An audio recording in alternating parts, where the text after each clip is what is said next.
what shall I say? And when we dance, I will give your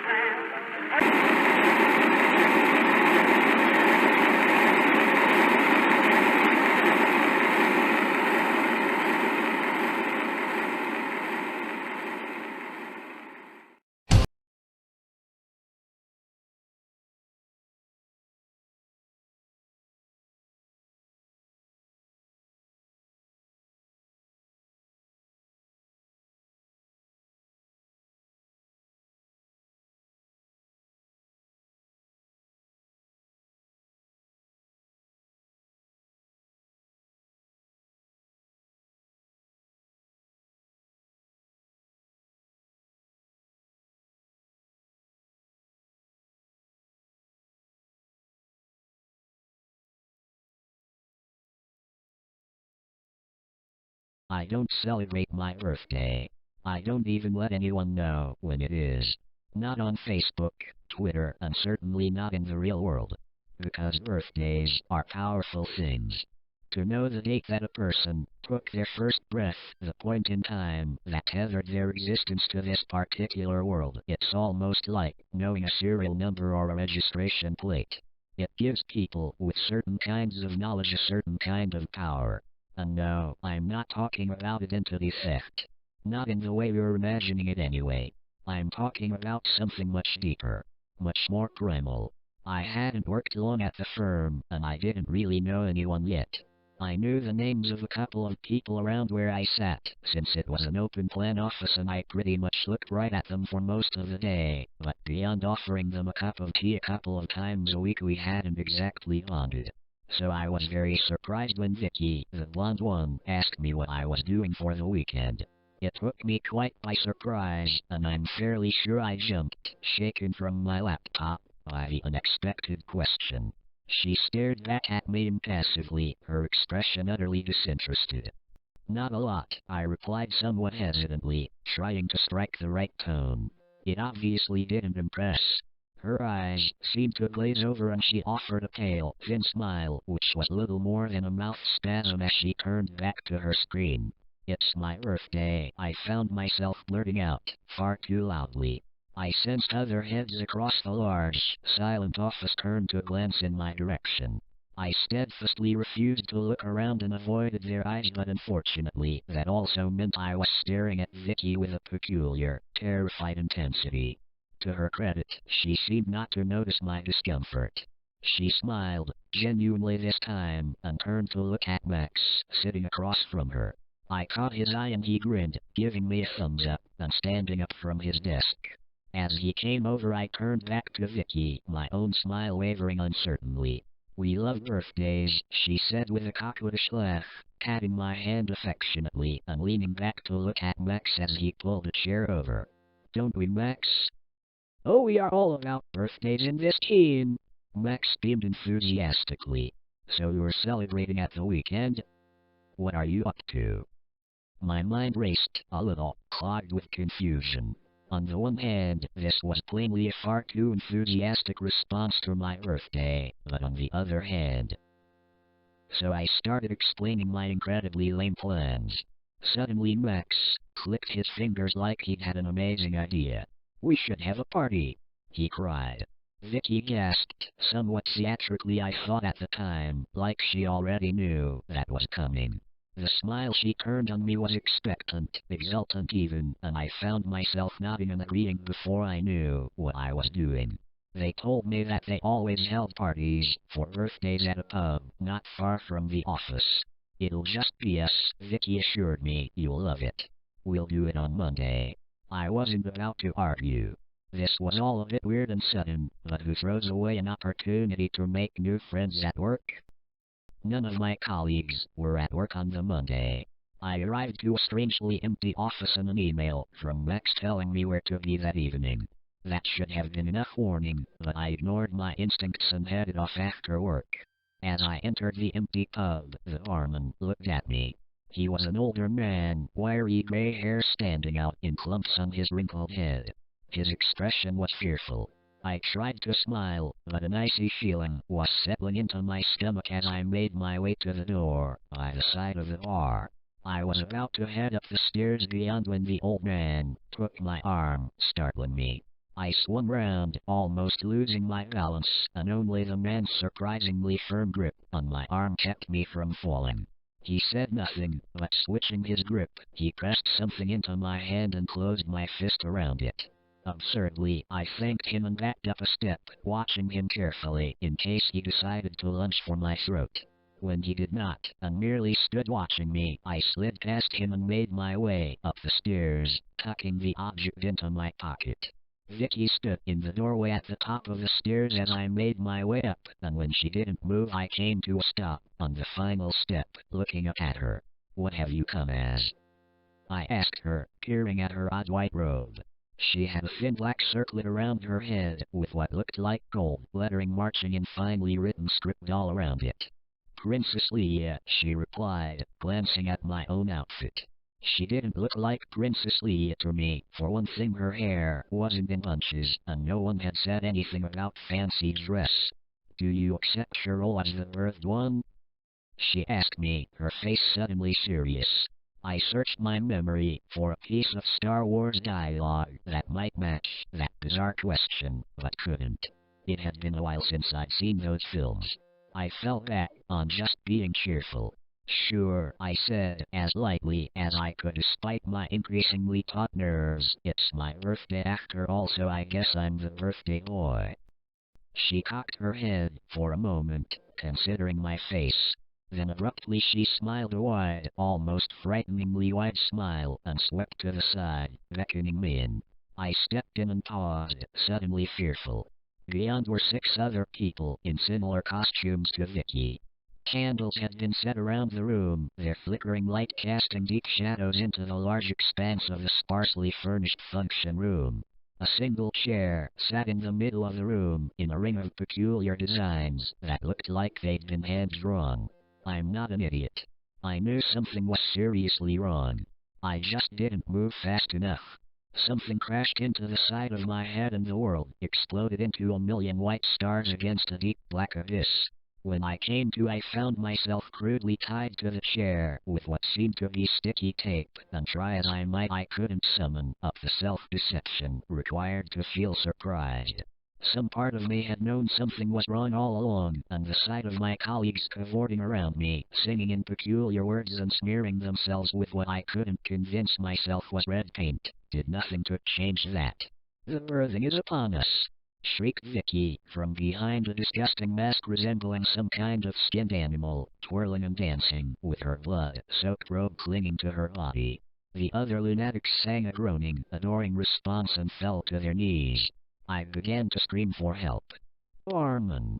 I shouted hysterically, not knowing how else to attract the attention of the man downstairs. "Someone help me!" Vicky laughed cruelly, slinking towards me until the dripping flesh of the skinned animal mask hovered inches from my face. "There's no Armin, fool, there's no one to hear you. Did you not think it strange that no one was here when you came in? No one's been here for years." She laughed again and stood back, spreading her blood-stained hands wide and leaving me to blink stupidly at her. There had been a Armin. He'd been real enough, and he'd given me something. My hands were taped to my legs, and I could feel the outline of the object in my pocket. As Vicky continued her mad benediction to whatever hideous gods these maniacs worshipped, I twisted and turned and eased my fingers into the pocket. It was a shape I remembered well from my childhood. A penknife. Too small to be dangerous, but sharp enough to cut tape. Vicky's mad praying fell silent and she sank to her knees as the air turned icy cold. The candles on the outer edge of the room sputtered and died, almost as though a draft had blown through them. As I worked the little blade open under the tape, the designs written into the floor began to glow faintly, a small gleam, so small it could have been a trick of the light, but enough for me to feel a flash of horrified panic. Vicky was kneeling in a circle of the peculiar swirling writing, much like that I'd seen on the headdress she'd worn before, and as I watched, sawing at the tape like a madman, the circle beneath her glowed faintly, and she moaned with a kind of hideous ecstasy. The blade finally poked through the tape, just a small hole, but enough for me to wriggle it further, tearing my bonds a little more. Vicky did not look up, and the glow seemed to flow from her circle around the edge of the intricate design to where Max knelt in a similar circle. My heart began to beat like a thing possessed, frantically slamming itself against my ribcage as though trying to alert me to move faster. The glow was moving into the second line of strange writing, into the circle just beyond that surrounding my chair. As it began to reach the edge, to make its laborious way towards me, the tape finally ripped apart with a resounding snap. Vicky's head snapped up and she shrieked a terrible scream of anger and horror like nothing I have ever heard from a human throat. She threw herself towards me just as I leaped from the chair, knocking it over and rolling aside, dragging it along with me by the dregs of the sticky tape. She landed on me and raised her hand in which, I realized with adrenaline-fueled horror, she held a wicked-looking knife. She screamed at me from behind her foul mask and took the blade in two hands, just as the circle surrounding where I'd sat glowed brightly, and a deep, frustrated hiss of thwarted desire filled the air. Vicky froze at the sound, her back arching in what looked like pain, though her face was still hidden behind the foul animal mask. The knife fell from her hand with a clatter, and just as all six cultists began to wail a high-pitched keening cry of soul-chilling horror, I blacked out again. When I came round this time I was lying on a hard floor of dark, filthy wood. Moonlight shone down through huge holes in the twisted and ruined roof above me. The chair I'd been taped to was still nearby, attached to me by the remaining straggles of tape, and I ripped it away with a few savage kicks. The room was not as I remembered it. Warped wood and burned timber was everywhere, and the place looked as though it had been deserted for many, many years. I followed the stairs back down, noting with alarm the ominous creaking as they protested against my weight. The downstairs was the same. Old, abandoned, rotten and blackened, with boarded-up windows. The door squealed on rusted hinges as I pulled it open and emerged into the street. A few passers-by gave me a curious glance, obviously wondering what I'd been up to in a deserted pub at 8 p.m. I didn't meet their eyes, merely walked away, trying to make sense of what had happened. I never saw Max or Vicky or any of the others again. No one ever knew what became of them. And I have never celebrated another birthday since.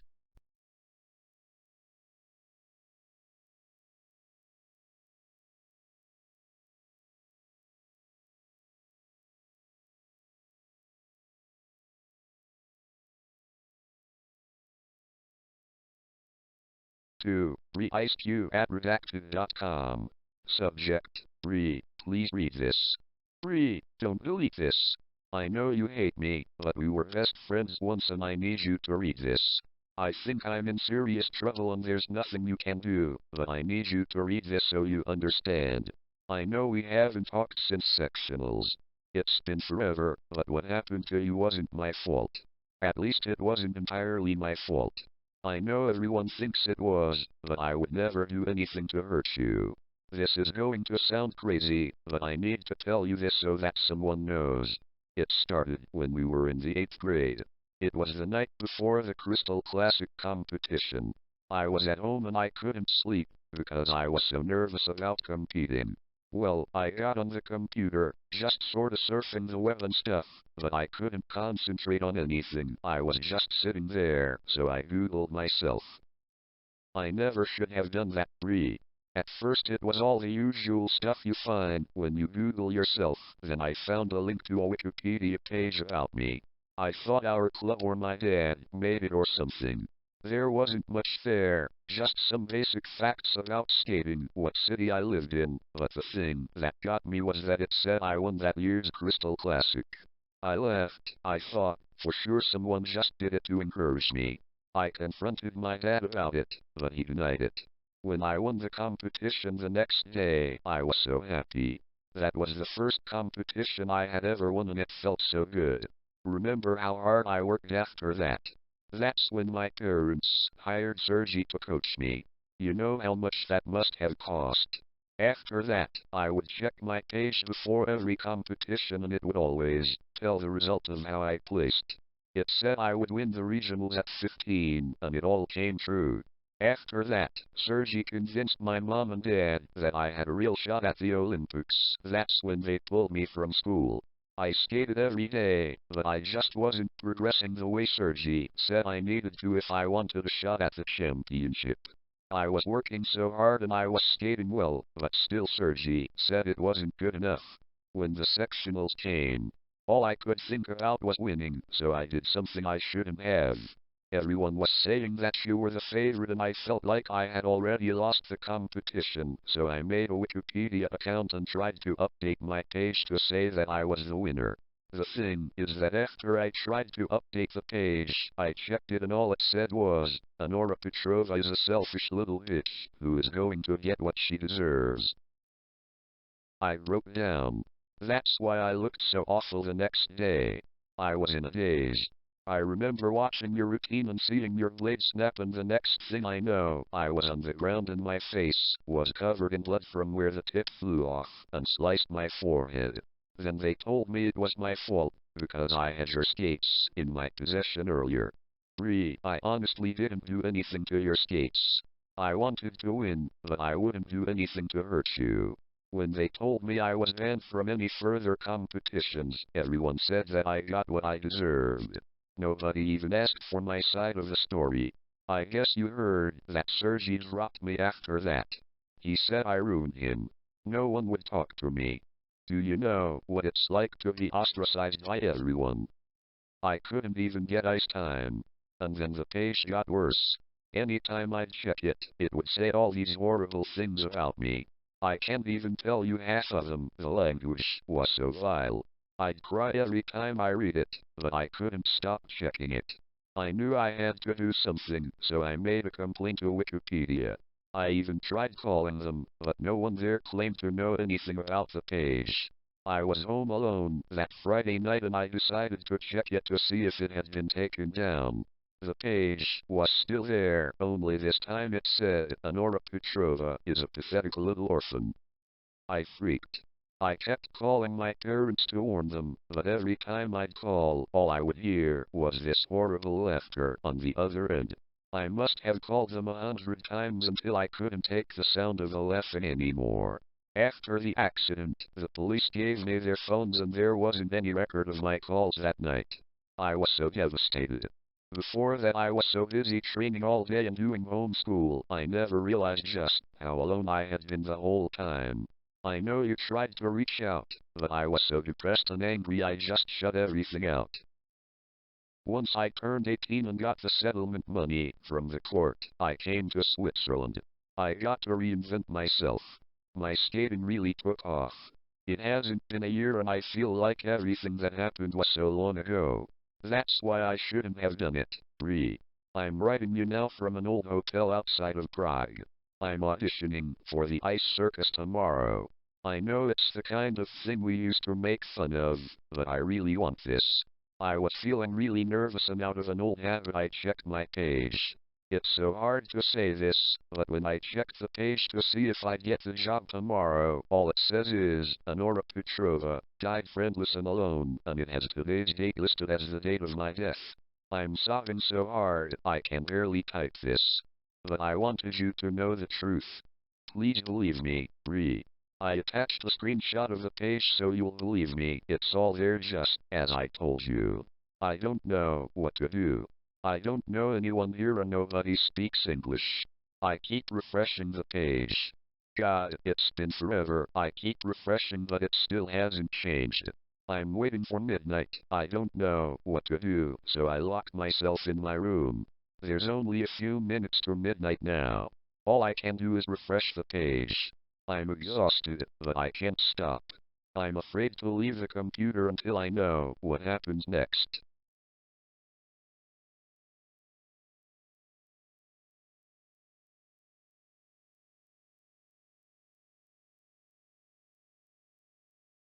I watched my copper mailbox dangle from the door of my car through the blurs of my windshield wipers. They made that tight squeeze against the glass, not a forgotten drop or streak. They were new. The car was new. The mailbox was old. It was Sunday. I'd just gotten out of one of those fancy Catholic cathedrals I'd found in inner city Moscow, and as I trudged through the rain I begged God that the mailbox be empty. It should have been empty, like everyone else's. It wasn't. The envelope was green, like the rest. The color of money. And of poison. I poured myself a drink, Hazel Hayden's and on it, and locked the door. I sat at the bar, the customer's side, and ran my fingers along the edges, to the corners. They were sharp, hard. Paper knives. There was nothing written on the outside. There never was, because that's exactly who sent it, no one. The Concevo district locals, the ones who believed the legends, called them Tikivori. Silent thieves. Really they had no name. They didn't need one. They were ghosts. Shadows. Whispers. They communicated through typed letters. No stamps, no addresses. They didn't need the Russian post. They employed Moscow's homeless to deliver their commands. Money meant nothing. It was a flimsy paper shovel to dig up what really mattered. Information. They called us their svedili. Witnesses. That's what each letter donned as a heading. Liasvedital. For the witness. We were information sponges. Secret peddlers. We could be your high school janitor, your barber, your pastor, your bartender. They were Moscow's puppeteers, and we gave them the strings to bend anyone to their will, to make the city dance. I'd gotten my first letter about a year after moving to Moscow and opening Frankie's Tavern in the Concevo, and at the time I thought it was a stroke of luck. For a while I'd made an honest living. I had regulars, we'd share a drink early into the morning, talk about sports and guns and cars. I made friends. Hell, I even made enemies. I called them enemies anyway, the guys you shoot with empty threats and laugh when your friends call your bluff. The best type of enemy. The type that reminds you in a backward way that you don't really have much to worry about at all. Even with the thirsty Russians and rich tourists, I was barely making enough to keep Frankie's open that first year. Business was steady, but I was already shin deep in bills when an electrical shortage scorched half my bar. I was a broken man. My insurance was useless. Never-ending investigations and postponements. For months I was penniless, bankrupt. You never really know helplessness until you have to ask yourself what you can live without, what you can pawn off to pay for a meal. I sold my car, my appliances, most of my furniture. I never went to college, bartending was really all I knew, and Russians aren't quick to hire Americans on the spot. I had no family in Moscow. I remember crying after getting $500 for groceries from a former regular from Frankie's. I remember using what little whiskey I had left to get me to sleep at night. Then about 5 months after the fire, my doorbell woke me up around 3 a.m. My head throbbed from the night before, and I opened the door to a blind man in rags holding an envelope. It was green. He never said a word, never smiled. His eyes were wrapped in white cloth. I asked who it was from, what the hell he was doing at my house at 3 a.m., but he just shook his head, waved the letter until I took it, then made his way back to the streets. The letters were always short. To the point. It said a friend had a simple offer: meet people, ask questions, take notes, and never worry about expenses again. The letter said the friend would cover Frankie's damages and pay me $1,000 for each report. All I had to do was leave my notes in the copper mailbox and wait for the next set of names. Of course, I thought it was a joke. Probably one of the local patriot runts having a laugh at a struggling American. I'd heard of the legends at the time, but never gave them much of a thought. Guys would laugh about the Vori at the bar when they couldn't explain something, like they were the Russian Freemasons or the New World Order or something. The inside joke of the Concevo. An American embassy secretary goes missing. Vori Spalali. The thieves did it. A movie star hangs himself in his mansion. Vori Spalali. I guess the best hiding places have always been in the daylight. The offer was too ridiculous to take seriously anyway, so I ended up trashing the letter. But 2 days later I found another green envelope. No note this time, just $10,000. Beautiful, crisp, green notes. After I riffled my thumb through those bills I didn't give it a second thought. Couldn't swing information and get Frankie's back? Plus another $1,000 every time I gave them a few notes on some random Joe? It sounded like a miracle. A godsend. Then again, I guess most deals with the devil do. It was blackmail what I was doing. For a while I told myself neat lies, called it insurance, necessity, secondary employment, whatever would get me through the night. The letters would appear a couple times a week. Sometimes, if I stayed late into the morning at Frankie's, I'd see the same blind man hobble to my door and drop the next letter through the slot. One time I called after him as he walked away, asked him his name, but he either didn't hear, didn't care, or was too afraid to say. They were the same green envelopes every time. The same stiff, sharp US hundreds inside, and the same black ink with two new names. This letter looked the same. Clean on the outside. Bright green, smooth paper. No wrinkles or stains. Almost cheerful, like a gift or an invitation, if you didn't know. But I knew. It looked foreign against the deep, rich strings of the oak bar top. It looked ugly. I sipped my Manhattan, wondering. It'd be different this time, because my last report didn't have the notes they wanted. I wrote them one sentence, suicidemouse.avi. I want out. Everything was fine for about 3 months after I reopened Frankie's. Sure, it felt wrong, dirty, but it was also surreal, so mystic, really, that it never ate away at me much. It felt like a game.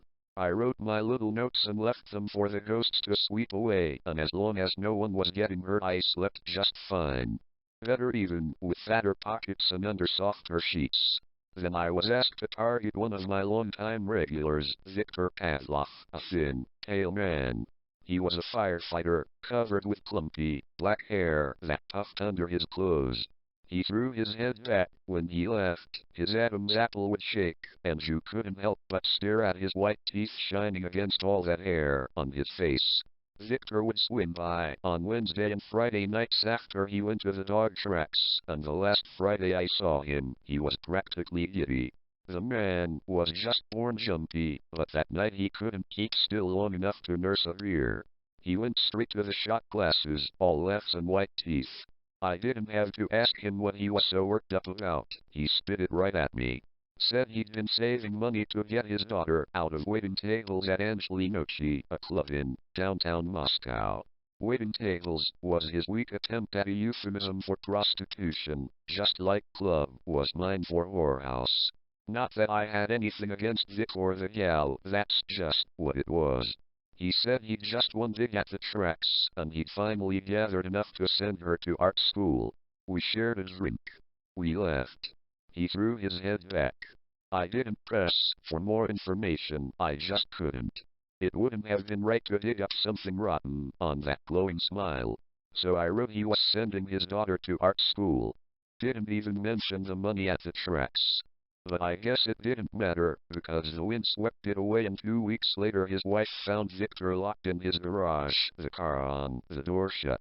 She said she opened the door and the exhaust fumes rolled out thick, like oil floating up from hell. She said she saw the back of his head slumped against the window and she dropped to her knees and almost suffocated in the smoke. No note, no reason, nothing. It kept me awake for the next 3 nights. My head would spin from bourbon and I'd stay awake counting the panels in my ceiling. Then I'd count them backwards. I'd count them until the sun shone through the curtains and my eyes were dry and stinging like my brain was tugging them through their sockets. Every person before Victor was just a customer. They'd come and get drunk and tell me their sob story, then they'd leave. Some came around again, some wouldn't, but they were just customers. Now they were people. They had stories, and those stories had endings. I just didn't know them. The next day I got a letter with 2 more names, but I never responded. 2 more letters came in that week, no money, just names. I talked to the people, listened, laughed with them. But I kept everything to myself. I could be saving their lives. I said it over and over and I tried to ignore the rot in my stomach reminding me of the shit pile I was diving into. I felt like the ant, and the microscope was closing in. Then it started burning. It was almost elegant, the way they threatened me.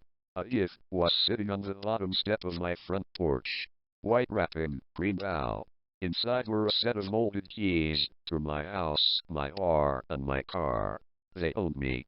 The next day I left them my first report that week, my one sentence, "Ya caught. Their reply sat in front of me. A bit more blurry now, a bit less sharp. Every bit as green. I pulled my pocket knife from my jeans and sliced the top. Inside were two cards, one had a name and a time, Professor Alexei Volkov, noon, Sunday. The other had a single sentence, Net Dakota. There is no way out. I slept off my buzz and awoke to Frankie's door cracking the wall. I nearly fell off the stool and thought I was still dreaming when I saw what was waddling toward me. He was half a man, a dwarf, and God, was he bizarre. He was shaped like a baseball and wearing a vomit green peacoat with red bezels and handkerchiefs. His golden glasses had dark oval lenses like he stole them from a gag shop, and he wore a white silk hat that made him look like an 80s pimp. He shouted, "Oi!" as I rubbed the sleep from my eyes. Then he plopped down at the bar and clapped the table with both hands, which I translated as, "I'd like a drink, please, sir." I stumbled behind the bar and poured him a stout. He swallowed the pint in one breath, wiped the foam with his handkerchief, and introduced himself as Professor Volkov. Then he reached into his coat and pulled out a letter, green envelope. The knot in my stomach started to burn. He spun the envelope between his fingers and said he knew who I was and that I'd been extremely helpful over the last few months.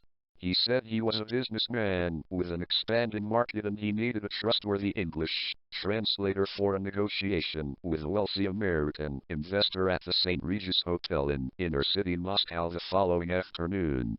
Even behind his dim-cracked glasses I could tell he had shifty eyes, so I asked, what if I wasn't interested? He said if I were to translate, I'd begin earning an extra 50% per report. It was a hell of a lot of money I could put to good use. Still, I waited, thought it over.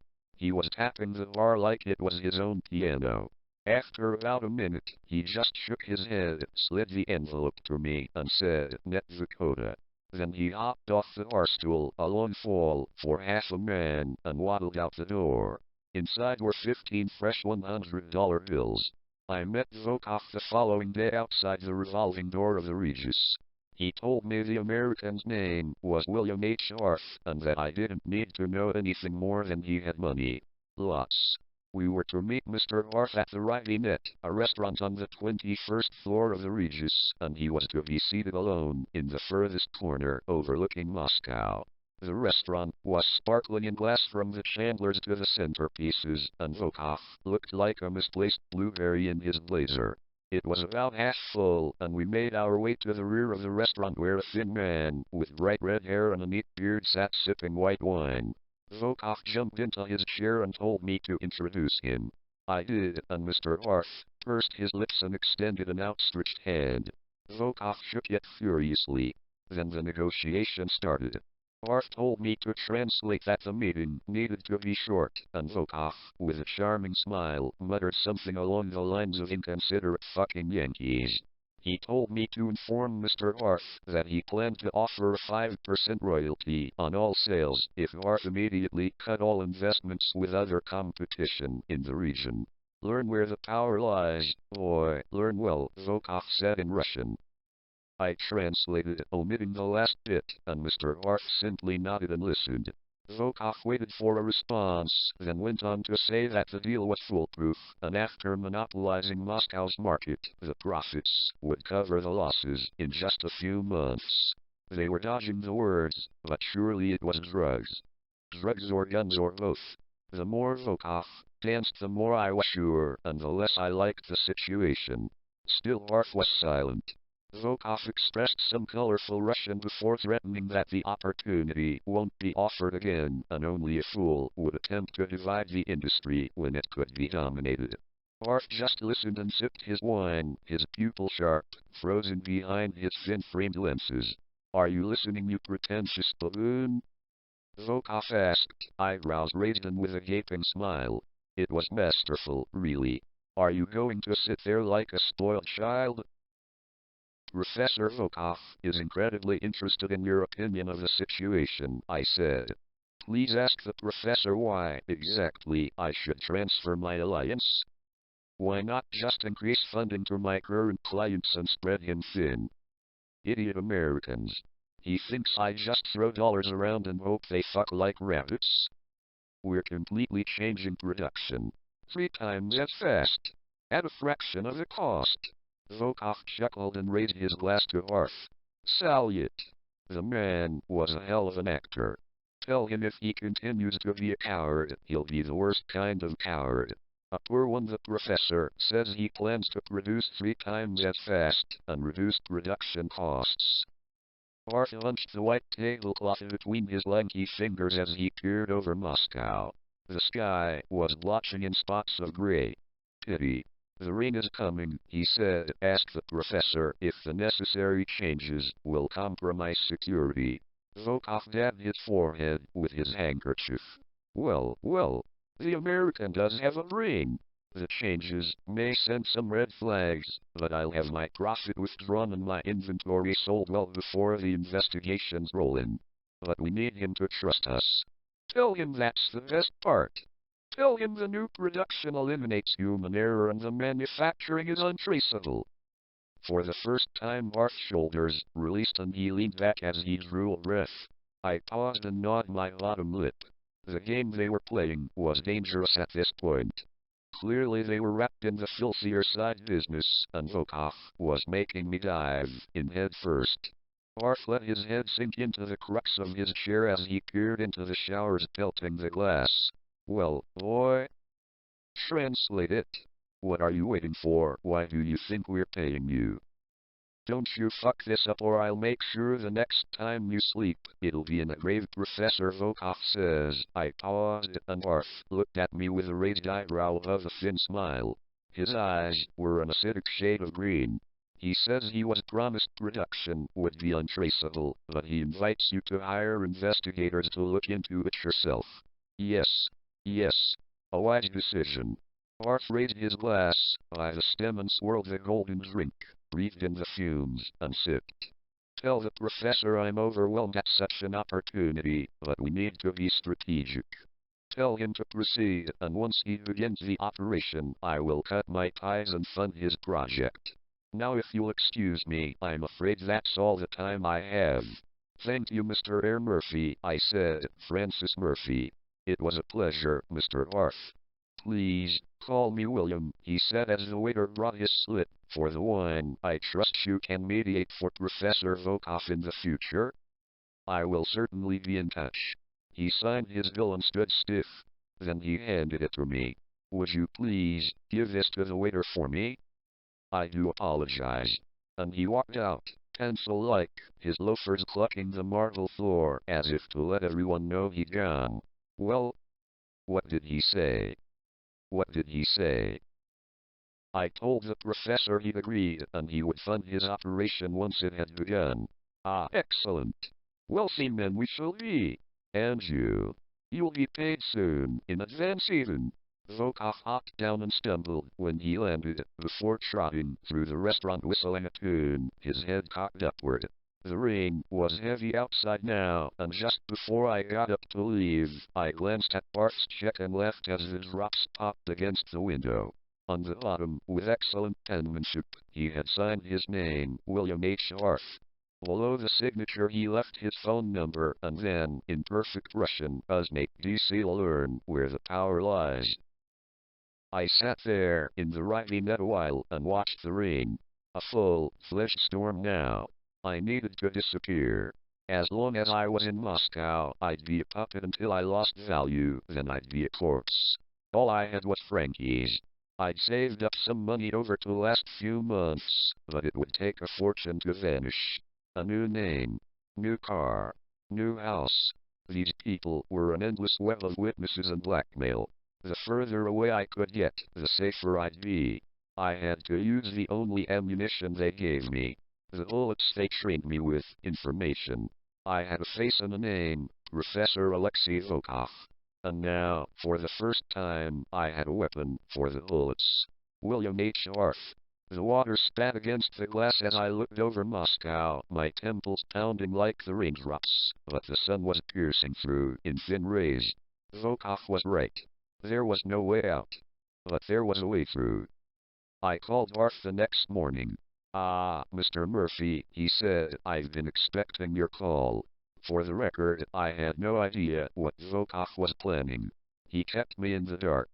"Oh, I know, you're not to blame at all. In fact, you acted quite wisely." He cleared his throat. "I'll cut to the chase, Francis. You're in quite a useful position to me. I need to stay one step ahead of Volkov, and you're the perfect tool. I need you to play your role, Francis. I need you to play the translator, make Volkov trust you, need you. You want to make me a mole. If you want to call it that, yes. But I assure you, you will be safe. And you will be paid. Paid handsomely. Tell Volkov I asked for you to attend our meeting next week. Tell him I trust only you, but ask that you won't comply unless he fills you in on the operation. Then, when he lets you in, report back to me. And what if Volkov suspects I'm lying? I'll find myself under a headstone if he thinks I'm crossing him. Believe me, Mr. Murphy, whatever power you fear Volkov has, it is nothing. Smoke and mirrors. Prove yourself useful and you'll be perfectly safe. You'll find your first payment as soon as I hear back from you." The line went dead. The call had gone perfectly. Arth trusted me, agreed to pay me even, but it wouldn't be enough. I was in the perfect position, and I planned to make it count. So I wrote Volkov a letter. My handwriting was shaky from the adrenaline. The idea was perfect. I wrote that Arth contacted me and asked me to spy. I said I couldn't refuse Arth's offer, but instead I'd agree to work undercover. A double spy. I said Arth would believe whatever I told him, and unless they doubled my payment, I'd tell Arth exactly what Volkov had planned for his investment. I said it wasn't a threat, but an opportunity. They could control exactly what Arth knew and didn't know. I was risking my ass to cross him. I'd tell him whatever I was told to tell him, and in exchange all I wanted was fair payment. I sealed the letter in a green envelope and left it for the ghosts. It was like heroin, the power I had. I was invaluable to both sides. They both could use me against the other, they'd play their games, and both think I was secretly playing for them. I knew it was risky, but it was my best shot. The deeper into the ship pile I went, the closer to the surface I felt. I had a hand in both pots, and I could pick from whichever gave me the best chance at survival. They thought they had the most power, but I had the most information. It couldn't last, I knew that, but at least it would keep me alive. Alive and paid, and hopefully, sooner rather than later, I could squeeze enough cash to vanish. To start over. I slept that night. Actually slept. No counting ceiling tiles, just silence. Morning thunder rattled my eyes when I awoke. I creaked out of bed and shuffled my way into the living room. My eyelids drooped half open and my vision was blurry, but I didn't need to see to know they were sitting there. I felt them in the chill in my spine. Volkov was sitting on my couch, with Arth across from him, legs crossed. They'd made themselves coffee. "Ah, we didn't wake you, did we?" Arth asked. My lungs plummeted into my stomach. I was closer to the door than they were. I took a step toward it. Volkov said, then, in English, "You know the rules." Arth's lips, thin and pale, crept into a sick smile, before saying, "Net Dakota. What is this?" I asked, hoping, praying that I didn't already know. "Did you really think we couldn't find a more trustworthy translator?" Arth asked, "One that didn't just ask to be released?" "And did you really think a man with half a brain would insult a business partner?" Volkov laughed. "Idiot Americans." He threw back the rest of his coffee. "Come, sit, Francis, we have a lot of talking to do. And you do love to talk, don't you, boy?" I took a seat next to Volkov on the couch. He didn't quite seem like half a man anymore. "I'll admit, Mr. Murphy," Arth said, "it was a clever effort, pitting us against one another. I only wish I could say you were the first Citadel to try it. It was a shame what happened to Victor, really it was. But you have no idea how much we learned from the girls at the Angeli Noci. If you think drunk men have loose lips, you should hear the things a man will spill on his back. Arth crossed his legs and cleaned his glasses with his shirt. You see, the witnesses always tend to get a little rattled at times, and we have to make sure they're smart enough to land on their feet. Volkov laughed a heavy Russian laugh. They usually end up choosing you, you ugly bastard. Only the smart ones, Arth said. Then again, intelligence isn't always helpful in positions like yours, Mr. Murphy. Plenty of people have intelligence. Now loyalty, that's a bit harder to come by, isn't it? They were batting me around like a cat with yarn. I had to think fast. Listen, I said, I don't know what you want, but I can help you. The police. The police think I'm working for them against both of you. I'll tell them anything you want. You can run them from the inside. I'll tell them. Oi! Volkov shouted. The police! No, no, you didn't call the police. Don't you think, by now, that we know? You just don't get it, do you? Think, boy! We burned half your heart to the ground to hire you, and you don't think we have men in the police? Electrical shortage, yeah. Volkov left. Insurance companies call that arson. The fools. Idiots. Arth stood up and took a knee in front of me. I could smell my coffee on his breath. And even if you found a decent agent, what could you tell them? What exactly was it that we were selling again? What was our business? Who are we? Arth?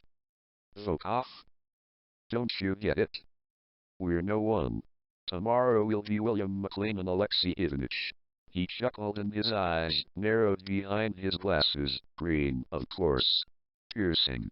Oh, the Sveditli love their secrets so much, don't they?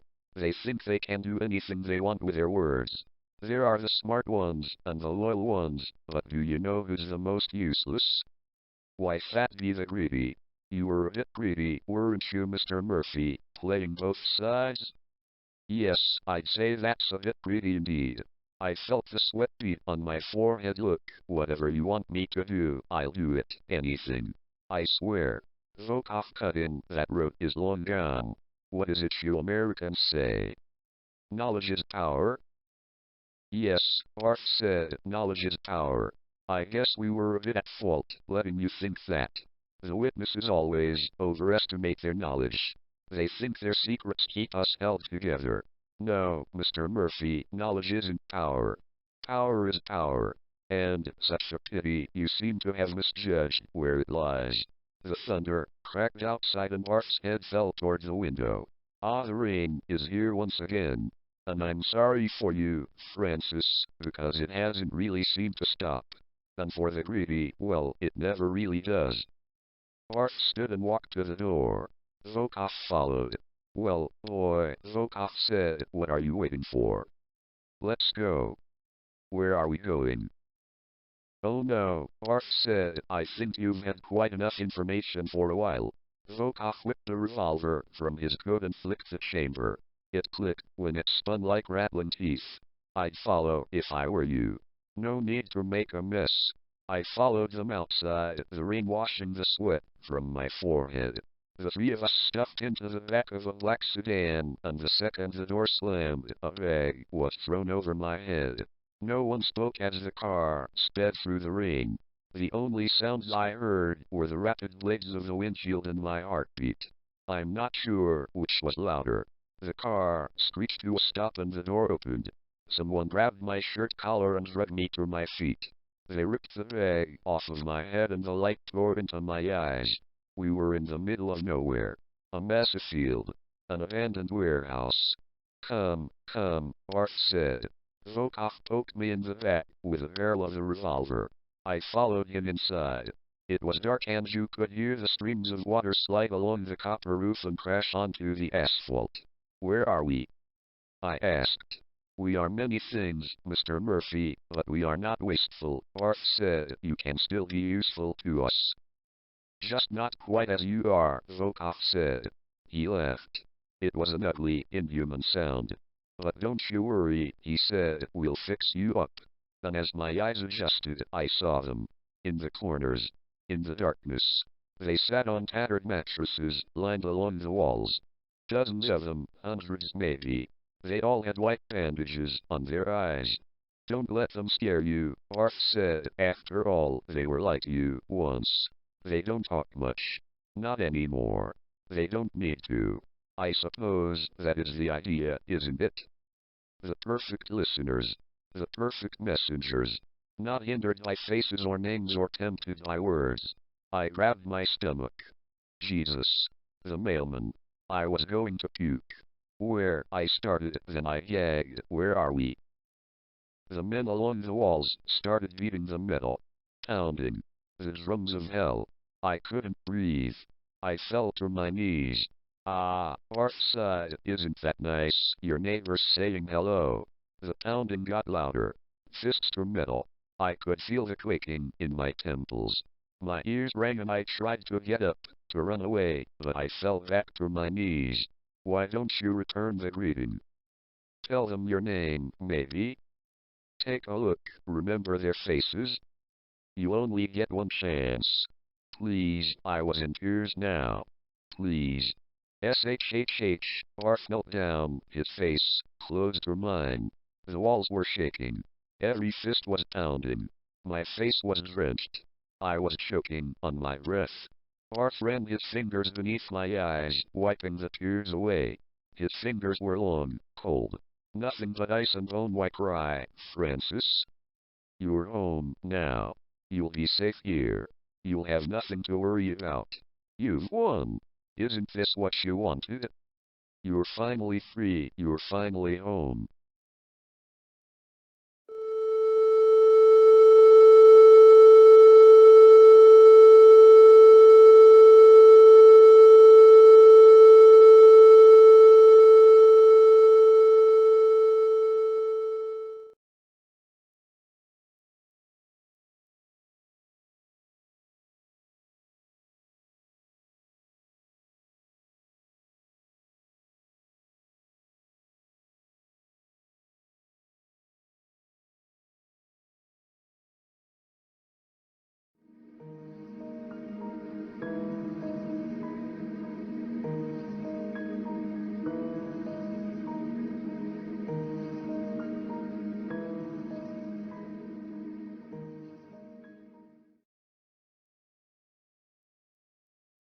Peter Halford hadn't exactly planned on murdering a child.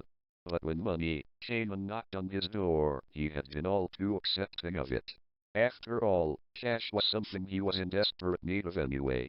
He was an anxious man who clinched onto every last penny he could find. While some called it greed, he called it living in poverty. In all fairness, Peter wasn't exactly at the top of the economic chain. Every day he worked at a Shell gas station for a pathetic payment of minimum wage. Peter probably wouldn't have lived in his house as long as he did if it wasn't for the aid of the Collins family. Every summer, Peter helped out around the Collins household and was rewarded generously. The Collins were a very rich family. Nobody knew how they got their fortune. There were rumors that they were involved in drug trafficking, but others scoffed and said their riches were simply inherited. Whatever the case, money was money. And that was exactly Peter's mindset when Gloria Collins knocked on his front door one muggy August morning. He answered it and found her standing there on the doorstep. She was dressed in all black, as usual, and her sleeves were long despite the heat. He opened his mouth to speak, but she beat him to the punch, tersely asking, "May I come inside?" Of course, he replied, holding open the door as she stepped into his living room and made herself comfortable on the couch.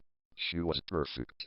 Her blonde hair was curled just right, her skin and clothing were both devoid of any wrinkles, and she seemed to radiate a sense of calm professionalism.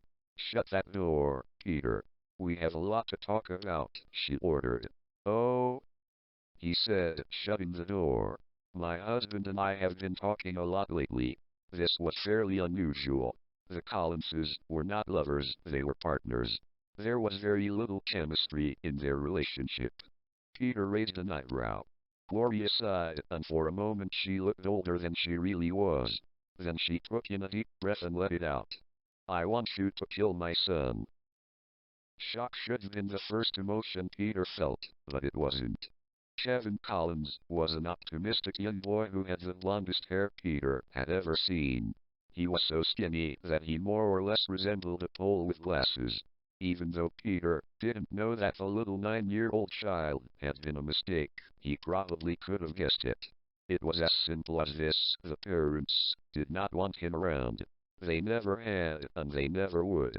He was a constant nuisance to them, not because he was bad, but because he expected so much from his mother and father.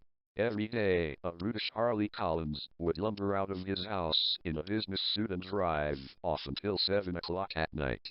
Gloria Collins, on the other hand, was a full-time online student. She would rather stare at a computer screen all day than pay a lick of attention to her own child.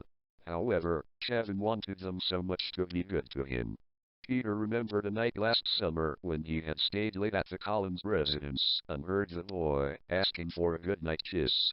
He had been dusting the room next door, and the walls were permeable to sound. When Kevin spoke, he did so with obvious caution in his voice. He seemed to believe that it would hurt him if he raised his voice too high. Mom, could you come in here for a second? There was a quick patter of footsteps, then, yes, Kevin? What is it? Do you think maybe you could give me a goodnight kiss? Gloria had simply chuckled softly. It hadn't been a nice laugh though. It was instead the kind of laugh that made the flesh begin to creep up the nape of Peter's neck. Now, Kevin, your mother is very busy right now, she responded, clearly annoyed. She's taking a course online that needs her full attention. I don't have time for things like this. Just like that, Gloria had left the room. Peter was finished dusting, but he stayed where he was for just a moment longer. Just long enough to hear Kevin begin to sob. Kevin wanted his parents to have fun with him. He wanted to play games with his parents, wanted to go to caroms with them, wanted to bond and grow close to them, wanted to be loved. However, Gloria and Harley Collins couldn't care less. To them, Kevin held no more importance than a pesky mosquito that was constantly buzzing in their ears. The first emotion Peter felt when Gloria asked him if he would kill her son was curiosity, and the first question he asked Gloria was, why me? After all, he was a man who was about to enter his 50s. His whole body seemed to be gradually fading, and his hair was taking on a new salt and pepper coloring. Because, answered Gloria, her icy blue eyes never wavering their piercing glare, I know you won't turn me down. That night, Peter collapsed onto his bed in exhaustion, even though his day hadn't been particularly strenuous at all. His mind was whirling, he was ecstatic, but also strangely frightened. Gloria had offered him $100,000. His brain could barely process it. 100,000 fucking dollars. But in return, he would have to murder a child. Peter had always felt sorry for Kevin, and he could even relate to him slightly.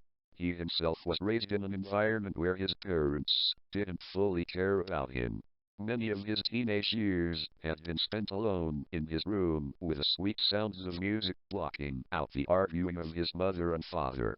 On top of that, Kevin was incredibly innocent. He was always trying to get the attention of his parents. He was always trying to make them love, even though it was a lost cause from the beginning. Peter thought it over. He tossed and turned all night, unable to get any sleep as he weighed the pros and cons. He would probably feel guilty for a long time, and experiences like this one were supposedly damaging, but still money. And anyway, Gloria had told him he could do it in any way he desired. Just as long as Kevin was gone, the deal was done. It could be quick, silent, and it could be painless. He mused over the best way to do it. Maybe a bullet to the head? Quick, yes, and just about as painless as he was going to get it. But silence was at stake, and he didn't own a gun anyways. Strangulation? Absolutely not. It would take minutes on end to seize Kevin's breath forever. He pondered a few moments longer. What about slashing the throat? It would definitely be quick. The boy's heartbeat would drive the blood out of the body in a matter of seconds. What about silence? Yes, making a throat-cutting silent was also doable. And finally, painless. How bad could a little cut hurt? All boys like Kevin had probably skinned their knee at some point or another. The only thing different about this was that the cut would be cleaner, thinner, and it would bleed a little more. It was perfect. However, something was still wrong. If Peter was going to carry through with this, he wanted to do it in a way that would save him of some guilt. He needed to do it in a way that Kevin wouldn't know it was he, Peter, who had killed him. Peter sat up in bed. It was useless trying to sleep anyways. He reached for his nightstand and grabbed his pack of cigarettes. When 3 smokes had been expended, he had it, the perfect plan to murder Kevin Collins. It took Peter a week to mentally prepare himself for what was to come, but eventually he knew the time was right. When the time came, he was driving towards the wilderness of Scotland County. Kevin was in the back seat, and he was more excited than ever.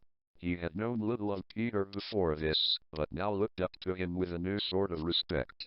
It wasn't every damn man was nice enough to take you camping, especially if your own parents wouldn't. Hey, sir. Kevin piped up from the back. Why are we doing this again? Well, Kevin, your parents need a little time to themselves. They want me to take you on a little trip. A trip to where? Kevin asked. Oh man, I know that we're going camping, but where? What we doing? We're just going to camp by the little PD River. We're going to get to know each other. Live like real men. For a while Peter felt a momentary tug of guilt, maybe even tell some ghost stories around the campfire. I love ghost stories. Kevin squealed, and Peter felt his gut wrench. He had loved ghost stories too, as a kid. Just like how he had had uncaring parents. Did he wear glasses when he was a child? Peter thought about it for a second. Yes, he had, but he had long since switched to contacts. His hand came up and touched the side of his face as if to pull off a pair of invisible spectacles. Peter confided in himself for a short few seconds. How was he going to go through with this if he was already feeling guilty? He told himself to be cool and collected. Everything would go according to plan. Meanwhile, Kevin was pulling out his battered copy of Scary Stories to Tell in the Dark from his knapsack. Whoa there, Peter said, forcing a smile. Let's wait until dark before we start with that, alright? Oh, okay. Sure, Kevin replied. Say, do you have any ghost stories? Oh yeah, Peter returned. I certainly do. Well, where's your book? Kevin asked, reaching for Peter's backpack. Hey, don't touch that stuff, okay? And all the stories I know are memorized. Kevin withdrew his hand, and Peter let out a sigh of relief. After all, suspicion may have been aroused if Kevin had looked into his backpack and seen the latex gloves, rope, lighter fluid, and the knife. Then, Peter realized he probably would have thought they were nothing more than camping supplies. He was overthinking this by a long shot. Peter and Kevin reached their destination soon after. They pulled over to the side of the road, grabbed their equipment, and headed off into the woods. It wasn't long before they ran into the little PD River. The waters were placid.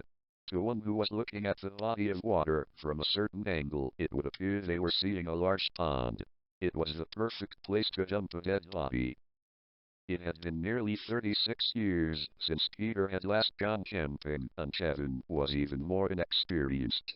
It took them an hour before their tent was pitched, and by the time they were unpacking their belongings, it was already beginning to grow dark. Can we tell ghost stories now? Kevin asked eagerly. Well, the sun's just beginning to go down. I think by the time we get a fire going it should be dark enough. Yes, Kevin hissed to himself, pumping his fist.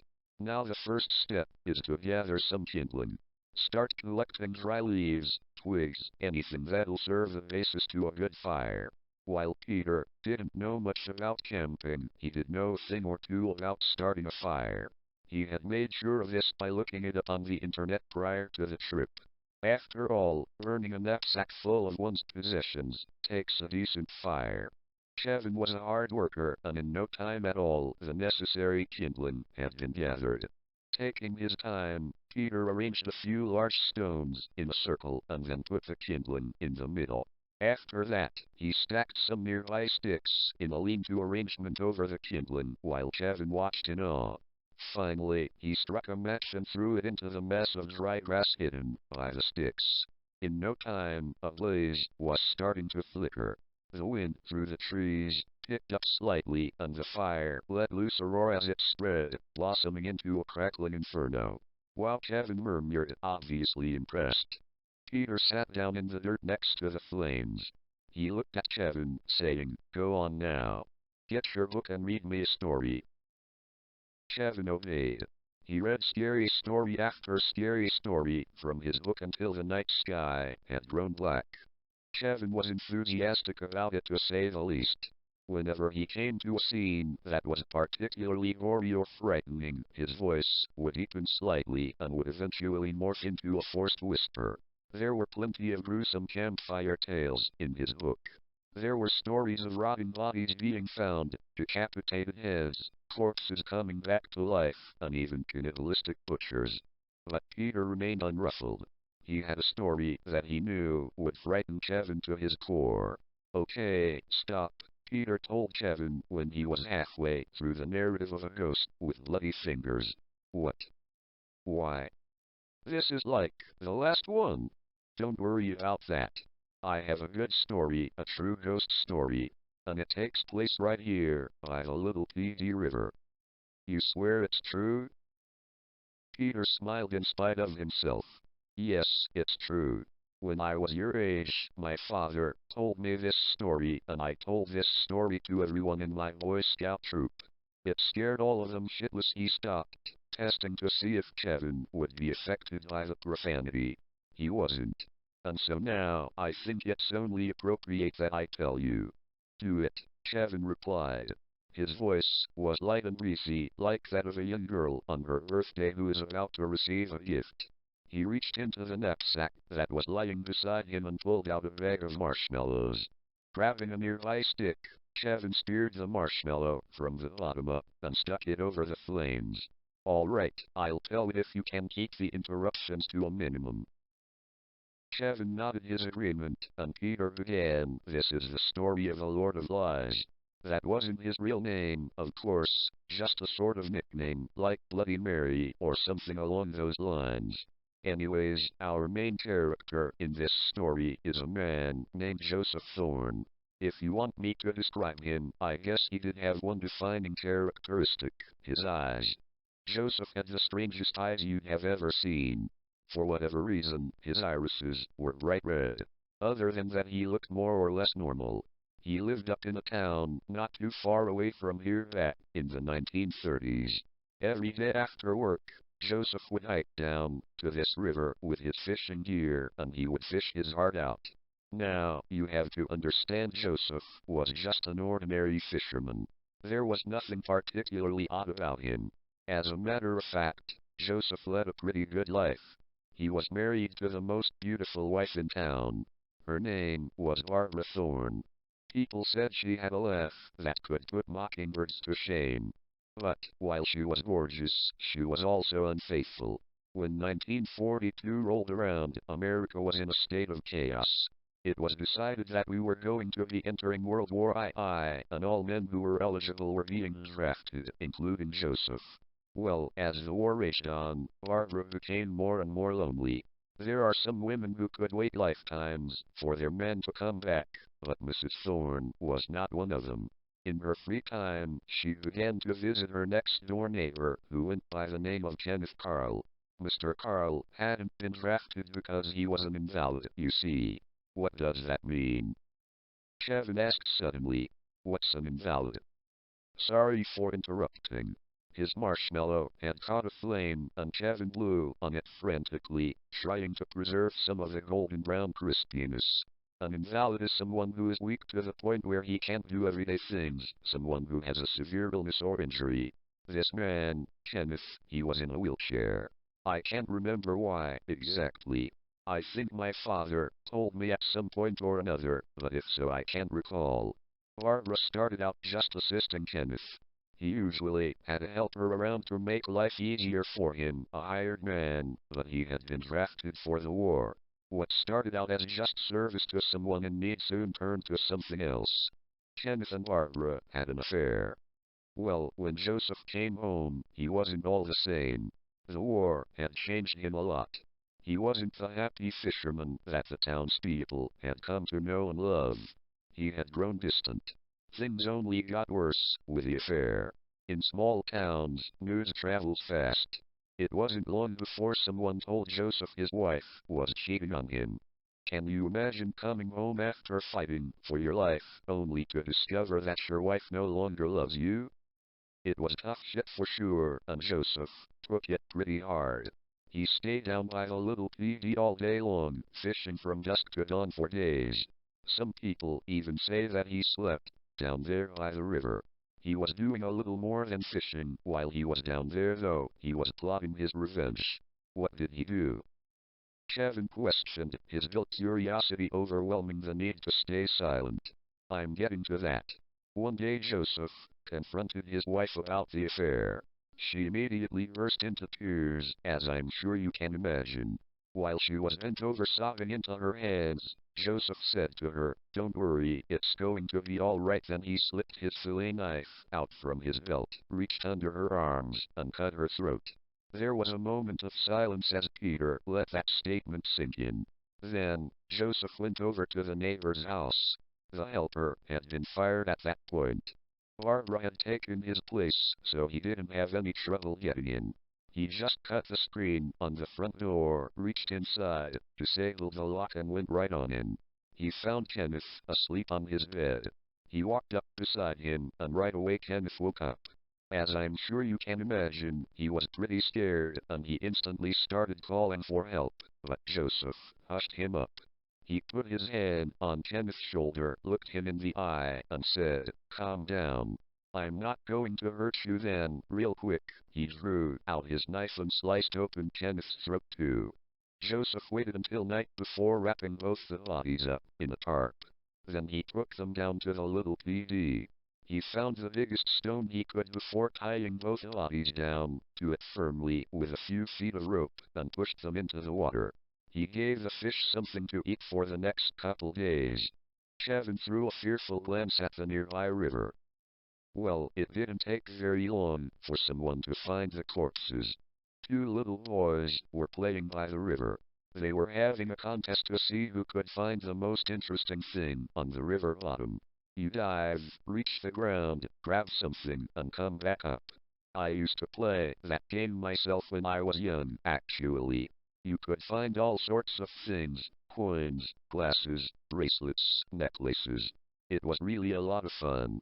Back to the story, one of those two little boys resurfaced with a rotting human finger in his hand. He went home and showed it to his mother, and the police were notified, of course. Afterwards, the entire department went down to the river with the boy in the lead. What they saw was pretty unexpected. Joseph was there, and he was waiting for them. It turned out that he had seen the two little boys make their discovery, and he knew the police would be after him soon. None of the police actually knew that he was the murderer, though. That realization would come later. What they saw then and there was Joseph wading into the river, bit by bit. The police tried to stop him, tried to warn him that the waters were being searched, but he didn't listen. He kept walking into the river until he was completely submerged. A full minute passed, and Joseph was nowhere to be seen. They waited another 10 minutes until it was determined that Joseph had drowned himself. Peter stopped abruptly, and Kevin stared at him expectantly. "Well, come on," he protested. "That can't be the end, can it?" "No, it's not the end. Joseph's body was never actually found." Kevin looked at him, eyes wide and mouth agape. "You said this really happened?" "It absolutely did. Some people say that the river absorbed Joseph's spirit, and that's why no one found his body. Do you know why they call Joseph the Lord of Lies? Have you figured that out yet?" Kevin shook his head. "It's because he always lies to his victims before he murders them. Think about his last words to Barbara and Kenneth. Legend has it that the Lord of Lies awakens every time he senses someone impure camping near the little PD. You'll fall asleep only to be awoken seconds later. You'll feel a cold hand over your mouth so that you can't scream. You'll hear Joseph's whisper, "Don't worry, it'll be okay," before your throat is sliced open and your body is dragged down into the river forever. Peter couldn't tell for sure in the dim light of the fire, but it looked like Kevin's face had gone deathly pale. Peter had told the story well.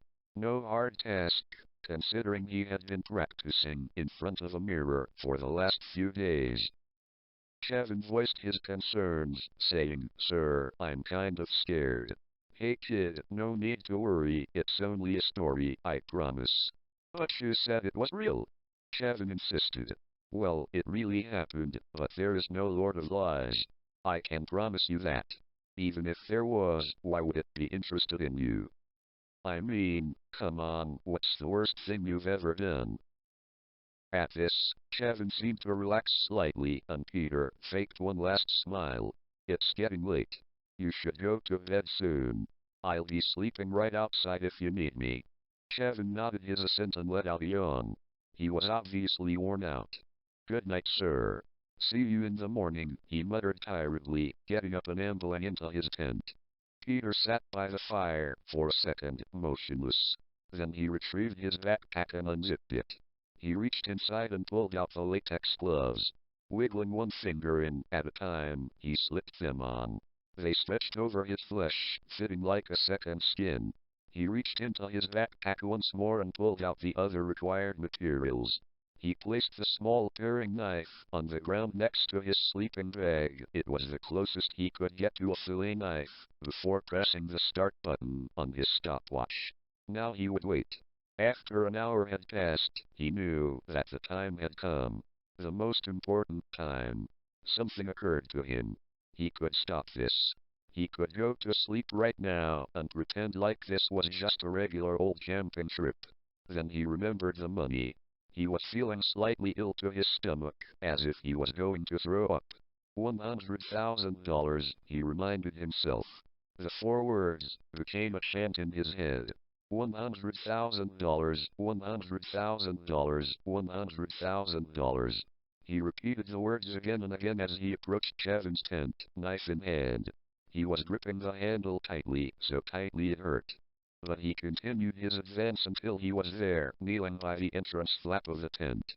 "It'll be over soon," he thought, "and then I can have my money." Peter peeled back the opening to the shelter, casting firelight onto the sleeping face of Kevin Collins. He looked to be in the middle of a pleasant dream. His lips were curved slightly into an unconscious smile. His nostrils flared as he breathed in and out, as his chest rose and fell. Peter reached out a hand tentatively.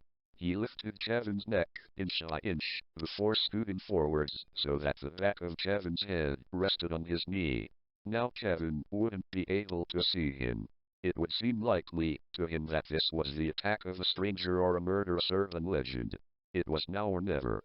Before Peter could stop himself, he pushed his palm down hard over Kevin's mouth. Kevin's eyes shot open, and he let out a terrified scream that was lost in Peter's grip. "Don't worry," Peter growled in his deepest voice, "it'll be all right." Then, with one quick movement of the paring knife, Peter carved a slit into Kevin's throat. In his last living movements, Kevin thrashed desperately, but this only caused his already life-threatening cut to widen. Blood sheeted out of Kevin's second mouth in torrents, covering the floor of the tent in a brilliant vermilion red. He made one last incomprehensible attempt to shriek for help, but all that came out was a weak rasping cross between a moan and a whine. Peter held him there for a good 5 minutes.